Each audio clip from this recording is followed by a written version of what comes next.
Mga kababayan ko, pinag-usapan sa loob at labas ng social media ang nangyayari sa bansa ngayon. Marami na namang mga negosyante ang aangal nito sa ating presidente, mga kababayan. At napakarami po nito ang tatamaan, malulugi at malulugi itong mga not the consumer, mga retailer at resellers po ng dating ng bigas.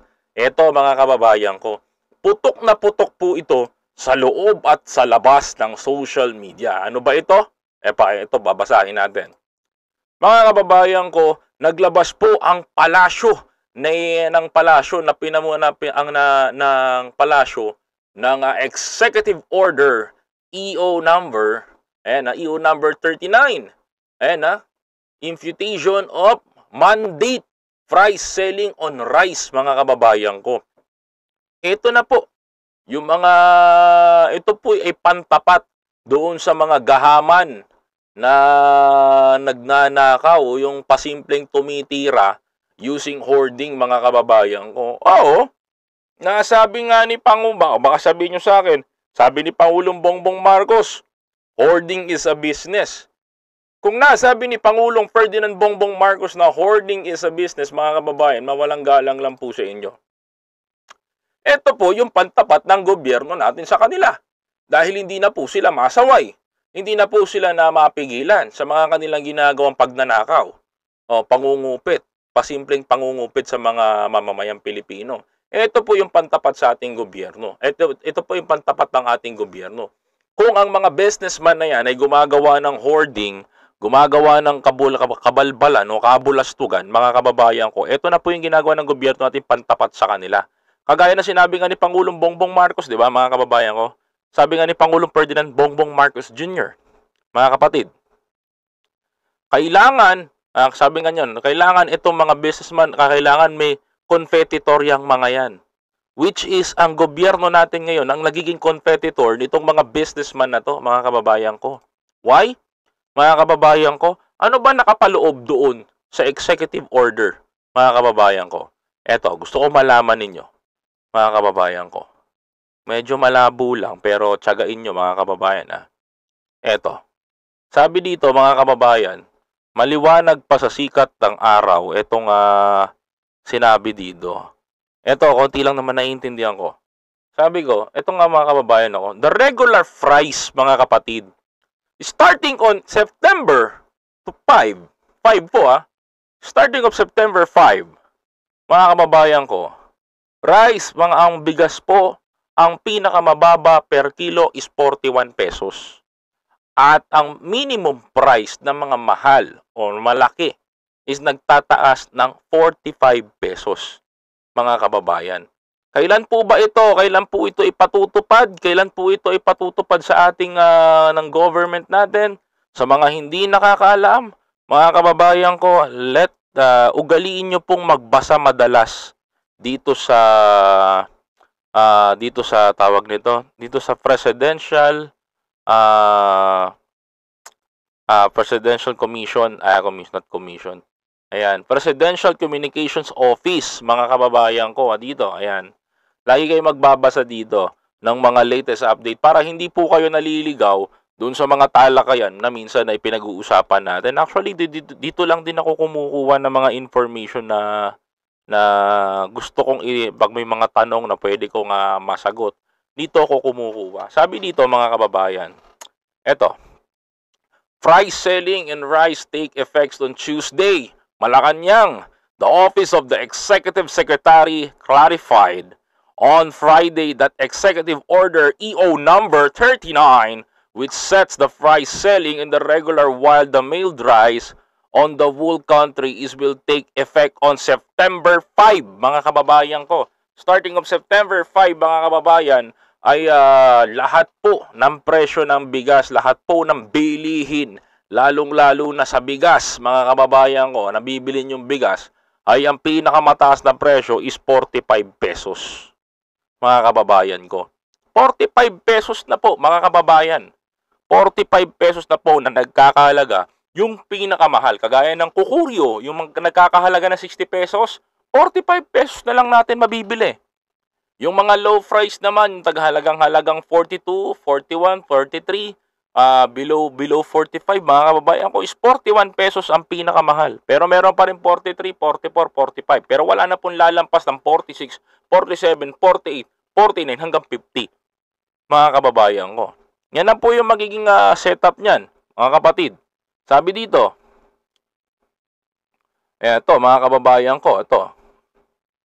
Excuse me po.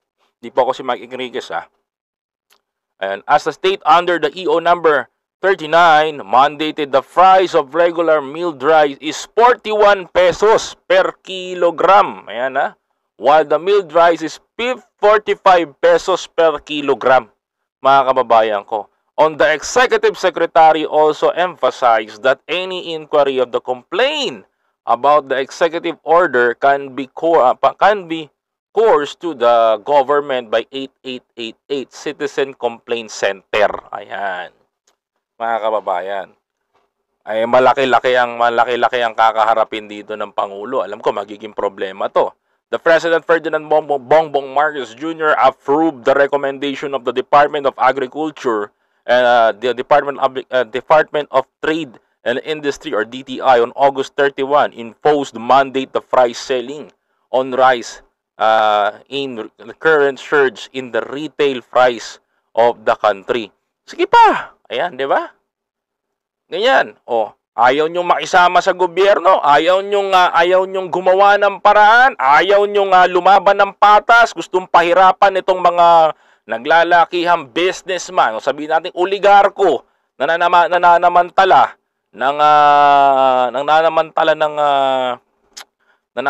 ng pagtaas ng bigas. Ay, sige. Ito. Ngayon ang mangyayari, sabi ko sa inyo, malaking problema yan. Sabi ko, malaking problema yan. Maraming malulugi na mga retailer. Dumating tayo sa puntong maraming maluluging mga retailer. Maraming maluluging mga nagbebenta sa palengke ng bigas. Maraming malulugi na mga maliliit na tindahan. Maraming malulugi na mga tindahan dito sa atin sa mga dahil sa pagnanakaw nitong mga naglalakihang businessman na to. Ang nakakatakot dito, mga kababayan ko, ang nakakatakot po dito, mga kapatid, alam niyo kung ano nakakatakot dito? Yung mga nagsasabi kay Pangulo na si Pangulong Bongbong Marcos daw po ay pro sa mga mayayaman, pinapaboran kapag may pera, may mayaman. No, mga kababayan ko, ito na po yun na nagpapatunay ngayon na si Pangulong Ferdinand Bongbong Marcos po ay hindi po nadidiktahan ng mga mayayaman. Diyan po kayo matuwa, mga kababayan ko. Dahil kung nadidiktahan po si Pangulong Bongbong Marcos, kagaya ng mga sinasabi nito ni Maharlika, na ito daw asawa niya si Lisa Smugs kung tawagin niya, na si First Lady Luis Araneta Marcos, na puro amigo't amiga niya lang daw ang pinapaboran ng mga mayayaman. Mga kababayan ko, ito po ang patunay ngayon na nagpapatunay na ang Pangulong Ferdinand Bongbong Marcos ay hindi kumakatig kay kanino man. Wala pong kinakatigan basta ikaw ay nasa gobyerno. Yan po ang malinaw, mga kababayan ko.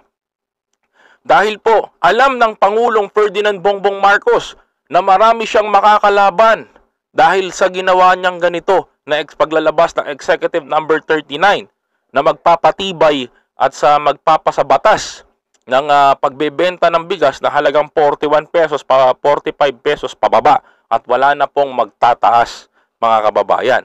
Medyo nakakalungkot man pero kailangan natin itong tanggapin.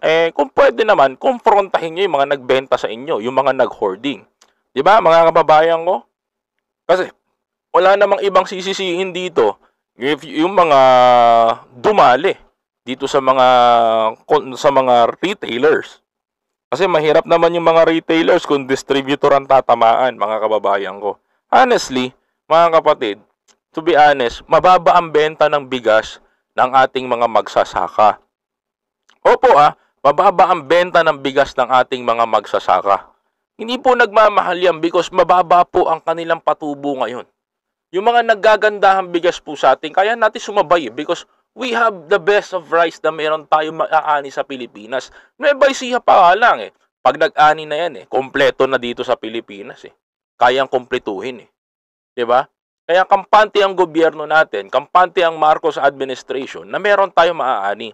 Nagtataka lang po ako ngayon, mga kababayan ko, dahil kagaya po na sinasabi nila na hindi po magi-import ang bansa natin. Hindi po magi-import. Kaya po ang ginagawa ngayon ng mga businessman na to, yung mga magnanakaw na to, mga kababayan ko,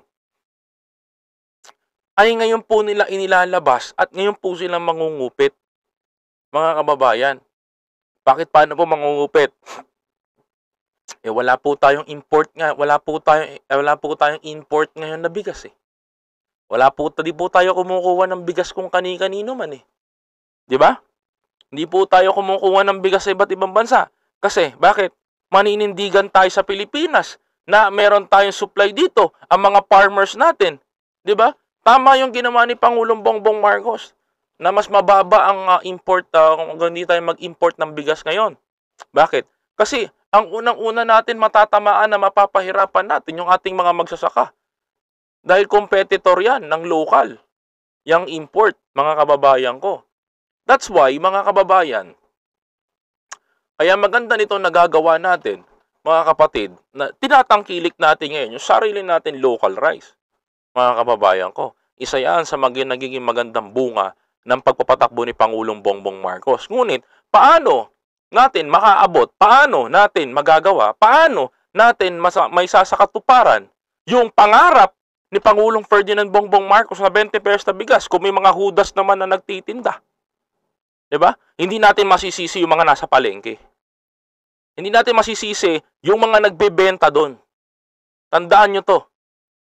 Ang sisisihin natin dyan, yung mga kinukuwanan nung mga nasa palengke. Sila yung nagho-hoarding.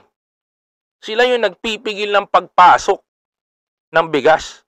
Dahil kapag nagkaroon ng shortage, mga kababayan ko, matik, lalabas ang napakamahal na bigas, mga kababayan. Ganon ang diskarte ng mga mayayaman na ito, mga kapatid.